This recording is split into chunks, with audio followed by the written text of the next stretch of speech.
today we are going to discuss a topic about essence of sap. So the theories, there are some of the essence of sap theories. అంటే మనం ఈరోజు ఈ యొక్క theories గురించి నేర్చుకోవాలి. Before మనకి theories కోసం వెళ్లే ముందు దాని యొక్క ఇంట్రొడక్షన్ అంటే ఏంటో తెలియాలి అండ్ ఎసెంట్ ఆఫ్ సాప్ అంటే ఏంటో కూడా మనకి క్లియర్గా తెలిసి ఉండాలి. సో అసలు what is sap? Sap is nothing but a fluid. ఏదైతే ప్లాంట్స్ లో ఫ్లూయిడ్ అనేటువంటిది బయటికి ఎక్స్పెల్ అవుతుందో దాన్ని సాప్ అని పిలుస్తాం.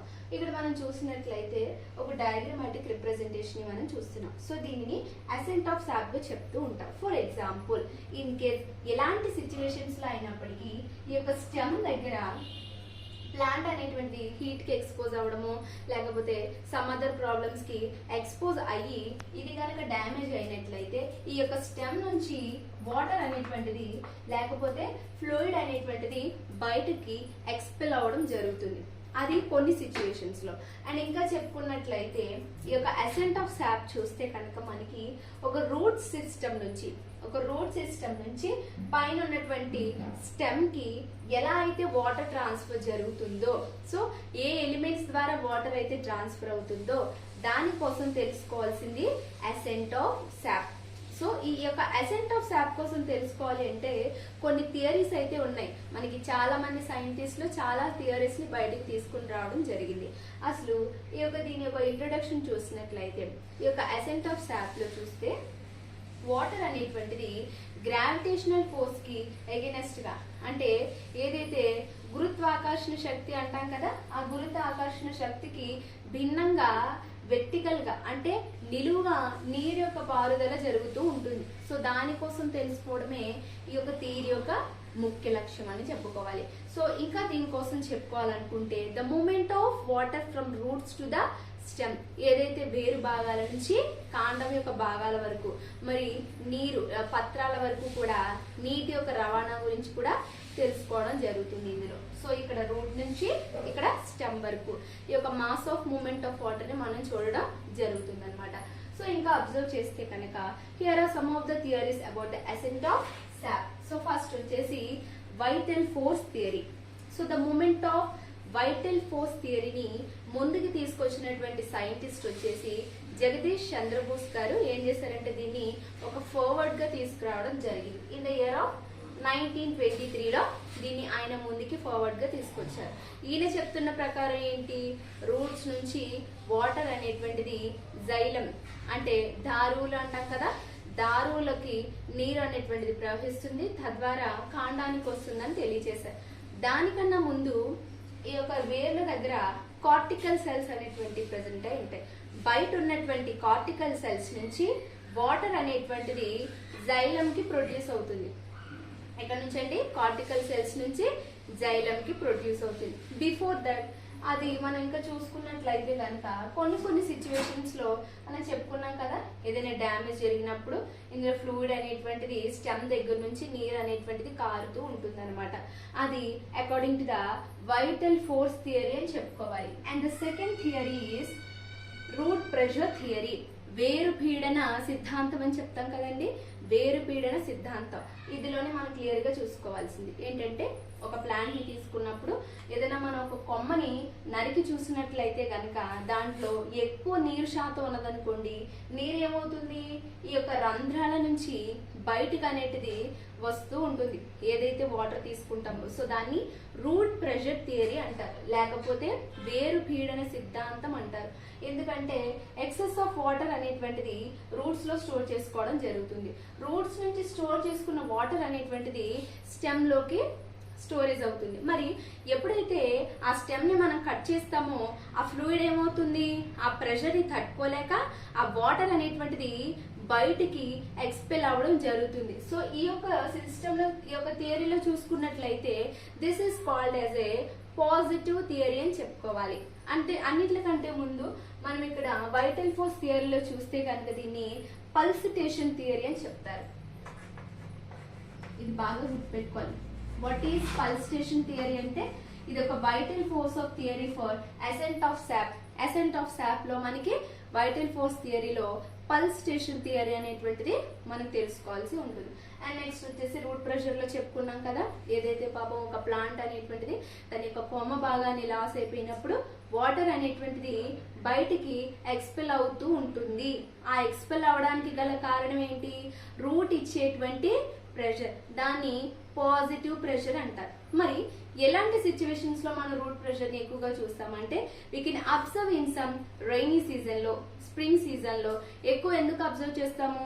ఎక్కువ వాటర్ అనేటువంటిది excess of water roots observe చేసుకున్నప్పుడు నీరు ఏమవుతుంది? పైకి రావడం జరుగుతుంది. వెర్టికల్ మోషన్స్ లో పైకి రావడం వల్ల ఏమవుతుంది? రైనీ సీజన్ లో మనం దీన్ని అబ్జర్వ్ చేసుకోవచ్చు. మరి ఎలాంటి సిచ్యువేషన్స్ లో దీన్ని మనం చూడలేము అని అంటే కనుక డ్రౌట్స్, కరువు కాలాలలో, స్టార్వేషన్ అంటే ఆ ప్లాంట్ కి వాటర్ అనేటువంటిది ఎఫిషియెంట్ గా లేనప్పుడు అండ్ వాటర్ లేనటువంటి ఏరియాస్ లో దీన్ని మనం తక్కువగా చూడడం జరుగుతుంది. సో దీన్ని రూట్ ప్రెషర్ థియరీ అంటాం, వేరు పీడన సిద్ధాంతం అని చెప్పుకోవాలి. సో ఇంకపోతే మనకి నెక్స్ట్ వచ్చేసి రూట్ ప్రెషర్ థియరీలో ఇంకా 3 టైప్స్ ఆఫ్ థియరీస్ ఉంటాయి. మోస్ట్ సపోర్టింగ్ గా 3 టైప్స్ ఉంటాయి. ఫస్ట్ వచ్చేసి ఆస్మోటిక్.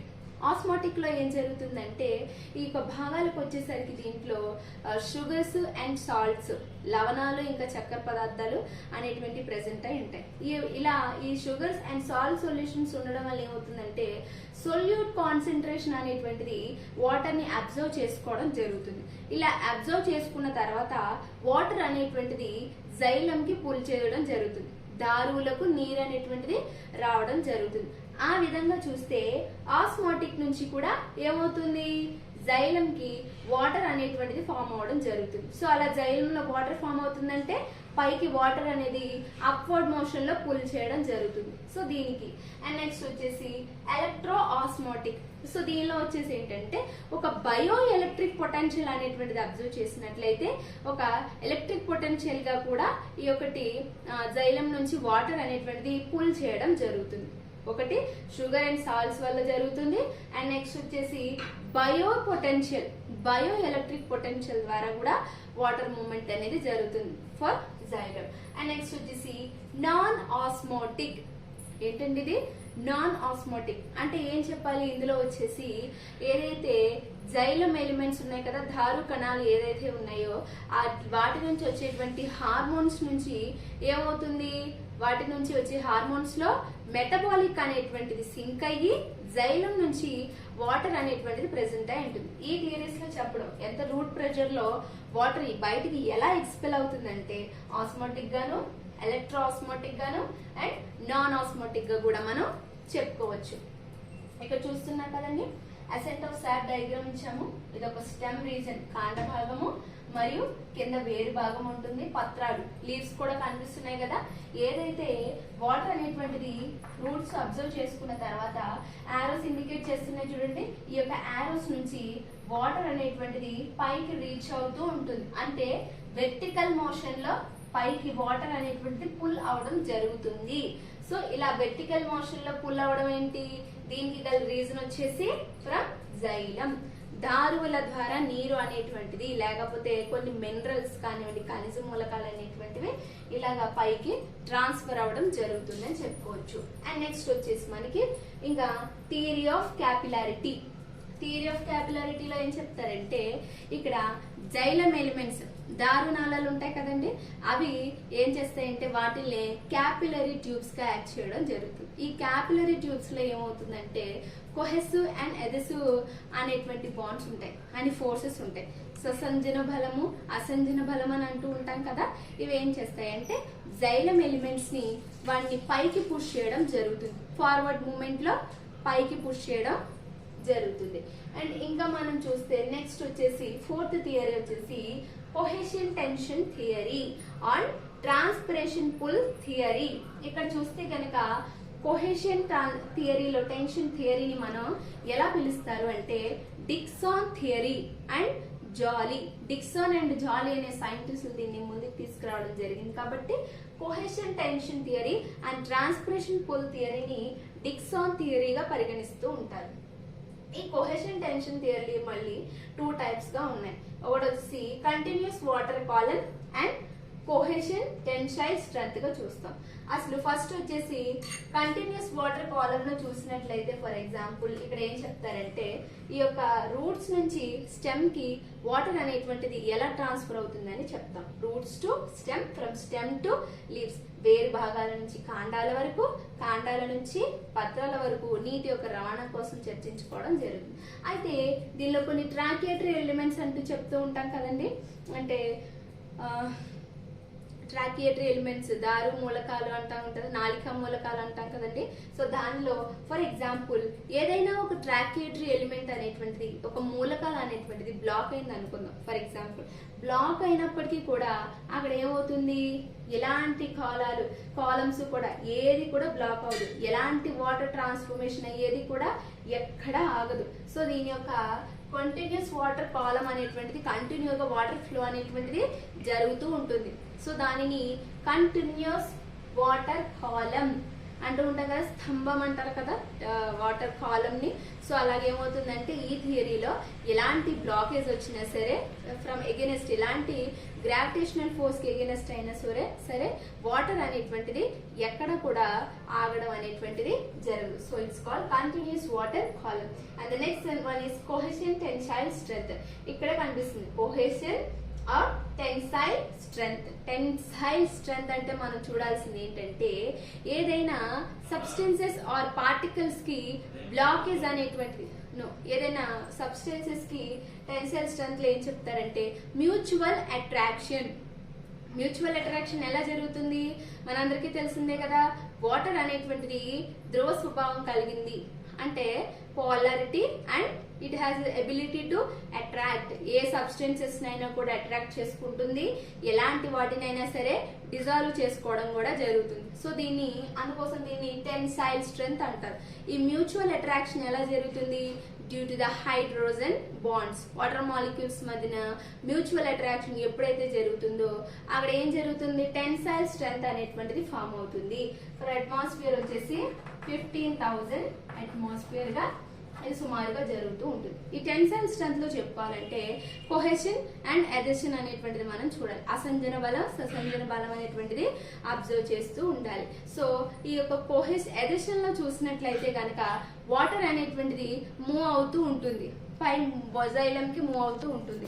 అండ్ కోహెషన్ లో చూసినట్లయితే ఏదైతే వాటర్ మాలిక్యూల్స్ అనేటువంటివి డౌన్వర్డ్ నుంచి అప్వర్డ్ వరకు కూడా ట్రాన్స్ఫర్ అవుతాయో సో దాన్ని కోహెషన్ అండ్ అదెషన్ ఫోర్స్ అని కూడా మనం పిలుస్తూ ఉంటాం అనమాట.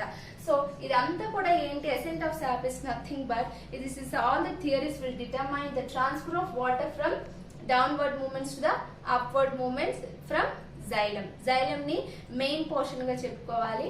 సో ఒక్కొక్కరు ఒక్కొక్క థియరీ, కార్టికల్ సెల్స్ నుంచి అని ఇలా డిఫరెంట్ టైప్స్ ఆఫ్ సెల్స్ నుంచి జైలం నుంచి యాక్ట్ చేస్తుంది, ఫ్రమ్ వెర్టికల్ మోషన్స్ లోని.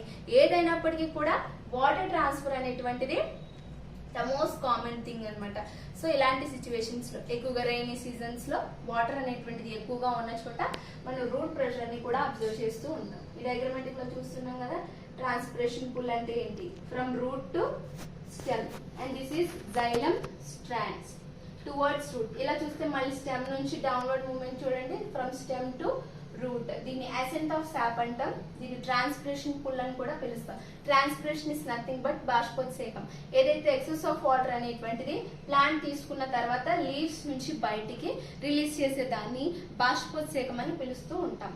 ఓకే, అండ్ దీనికి బాష్పోత్సేకం జరిగేటప్పుడు స్టొమాటోస్ అనేటువంటి పత్రరంధ్రాలు అనేటువంటివి ఓపెన్ అవ్వడం జరుగుతుంది. We will discuss this about at another class. ఇప్పుడు చూసినట్లయితే water loss due to transpiration అని అన్నాం కదా. ఎప్పుడైతే వాటర్ అనేటువంటిది ట్రాన్స్పిరేషన్ ద్వారా లాస్ అవుతుందో ఈ లీఫ్ అనేటువంటిది నార్మల్ గా ఉంటుంది, ఈ లీఫ్ ఏరియాస్ అనేటువంటివి నార్మల్ గా ఉండడం జరుగుతుంది. So okay then students, this is all about the ascent of sap and its theory, and we will discuss it another class for another topic. Thank you.